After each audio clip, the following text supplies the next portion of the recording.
খুন হওয়া মৃত তরুণীর বাড়ি পরিবারের লোকের সাথে দেখা করতে এলেন আইএসএফের ভাঙ্গরের বিধায়ক নওশাদ সিদ্দিকী আজ শনিবার। বর্ধমানের গাংপুরের নান্দুরে ঝাপনতলা এলাকায় খুন হওয়া মৃত যুবতীর পরিবারের সঙ্গে দেখা করতে এলেন শনিবার আইএসএফের ভাঙ্গরের বিধায়ক নওশাদ সিদ্দিকী।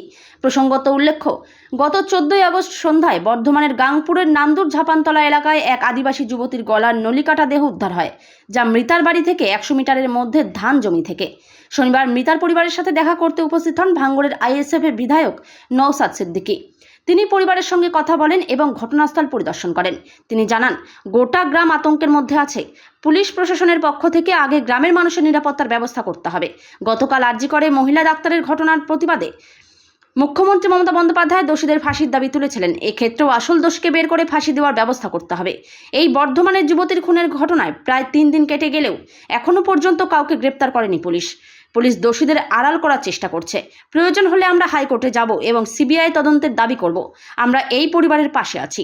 তিনি আরও জানান, ঘটনাস্থলে পুলিশের কোনো নজরদারি নেই। যা দেখলাম যখন তখন প্রমাণ লোপাট হতে পারে। পরিবারের লোকজনের সাথে কথা হয়েছে।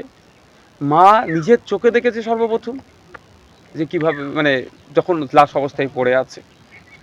তিনি তো কথা বলার মতো অবস্থায় নেই, তারপরেও মাকে সাহস দিয়েছে। কারণ সাঁওতাল জাতি, আদিবাসী জাতি বীরের জাতি, ভেঙে পড়লে হবে না, মাথা তুলে দাঁড়াতে হবে। মায়ের সাথে, বাপের সাথে আমিও সহমত, এলাকার মানুষের সাথে সহমত। কে করেছে আগে খুঁজে বার করতে হবে। এত শান্তিপূর্ণ গ্রাম, এই গ্রামে তো অশান্তি কারোর সাথে কারো নয়। কে বাইরে থেকে এসে করছে বা কে করলো সেটা খুঁজে বার করতে হবে। এবং সাথে সাথে আমি এটা বলবো, মিডিয়ার মাধ্যমে এখানে ডিআইবির লোক আছে, তাদের বলবো এই গ্রামের নিরাপত্তাকে আরও বাড়াতে হবে, আশ্বস্ত করতে হবে। এই গ্রামের মানুষজনের মধ্যে যে আতঙ্কের একটা ভাব আসছে, সেটা কাটিয়ে তোলার দায়িত্ব প্রশাসনকে নিতে হবে। তবে একটা কথা আপনাদের বলবো, শুধু আরজিকর ঘটনা নয়, সারা রাজ্যে ধরনের বিভিন্ন জায়গায় বিভিন্ন ধরনের ঘটনা ঘটে চলেছে।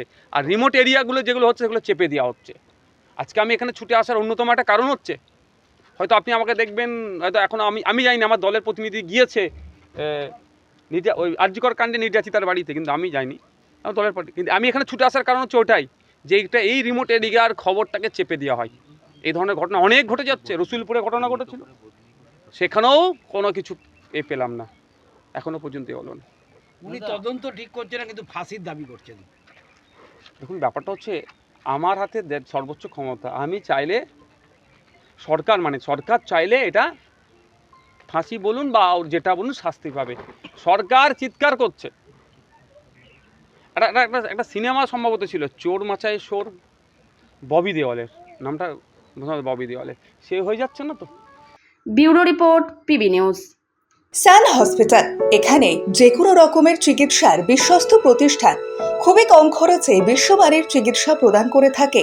উন্নত মানের ওয়ার্ড কেবিন, পরিষ্কার পরিচ্ছন্ন পরিবেশ দ্বারা সুসজ্জিত চিকিৎসা ব্যবস্থা রয়েছে। এছাড়া স্বাস্থ্যসাথী কাজেও পরিষেবা প্রদান করা হয়। সুতরাং আজই যোগাযোগ করুন সান হসপিটালে। ঠিকানা জিটি রোড, ভাঙাকুঠি, বর্ধমান।